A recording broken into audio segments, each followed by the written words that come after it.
content. Oui, je suis content. Voir l'Argentine qui l'emporte 2-0 face au Mexique avec un super but de Lionel Messi, je suis content. Salut la famille, j'espère que vous allez tous très bien. Bienvenue dans cette vidéo débrief dans laquelle on va parler du match Argentine-Mexique, un match que l'Argentine a gagné par 2-0 avec un super but de Lionel Andrés Messi. On va parler un peu de ce match. Si c'est pour la toute première fois que vous regardez une vidéo sur cette chaîne, pour rappel, je m'appelle Lucien et j'ai créé cette chaîne dans le but de vous tenir informé de toutes les dernières actualités du football mondial.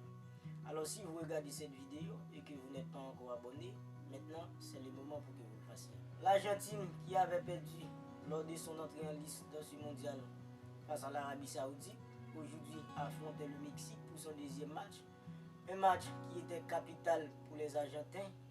Grâce à un grand Lionel Messi, l'Argentine arrive à parvenir face au Mexique par 2-0. Comme je vous l'avais dit dans la vidéo avant-match, Lionel Scaloni devrait revoir le 11 qu'il avait aligné face à l'Arabie Saoudite.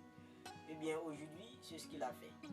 L'Argentine qui était dans un système de 4-4-2, mais dans l'animation du match, c'était plutôt un 4-3-3, avec Emiliano Martinez dans le but. Dans l'axe, c'était Lisandro Martinez accompagné de Otamendi. À gauche, face à l'Arabie Saoudite, Lionel Scaloni avait aligné Tagliafico. Mais je vous avais dit qu'un joueur comme Marcos Acuna pourrait apporter beaucoup plus pour l'Argentine à la place de Tagliafico sur le côté gauche. C'est lui qui était le latéral gauche aujourd'hui. Milieu, c'était Rodrigo de Paul accompagné de Guido Rodriguez, Angel Di Maria puis McAllister.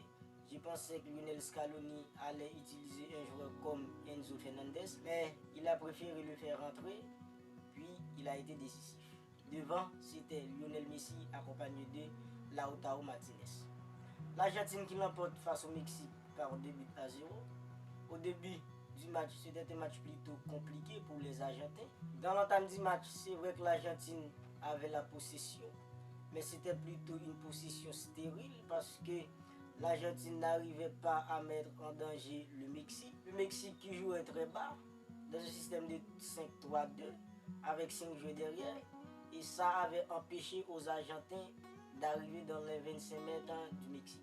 Tata Martino, qui est le coach du Mexique, lui qui connaît très bien l'Argentine, parce qu'il a été le sélectionneur de l'Argentine à une certaine époque, a fait en sorte qu'il n'y ait aucune transition entre le milieu et l'attaque. Et en première période, c'était plutôt une équipe argentine impuissante dans tous les compartiments du terrain. Et en seconde période, c'était plutôt une autre équipe d'Argentine, plus améliorée, plus à l'aise dans l'entrejeu, avec McAllister et Guido Rodriguez qui essayent un peu de coordonner le jeu entre le milieu et l'attaque, et jusqu'à ce que Lionel Messi décide de changer le match. Une action où personne ne voyait le danger pour le Mexique. Messi a tiré 1-0 pour l'Argentine à la 64e minute de jeu. L'ouverture du score qui est venu dans un bon moment parce que les Argentins commençaient à s'inquiéter. L'Argentine devait gagner ce match, sinon ce serait quasi l'élimination pour l'Argentine. Et c'est ça l'avantage d'avoir des joueurs qui peuvent faire la différence à tout moment dans une équipe. Et aujourd'hui, sans le but d'ouverture du score de Messi, ça aurait pu être mal tourné pour l'Argentine. En fait, c'est ce but qui a changé le match. Le Mexique qui opère par contre-attaque après l'ouverture du score avait obligé de sortir de son camp pour aller chercher l'égalisation. Et à partir de là, il laisse de l'espace pour des joueurs comme Lionel Messi.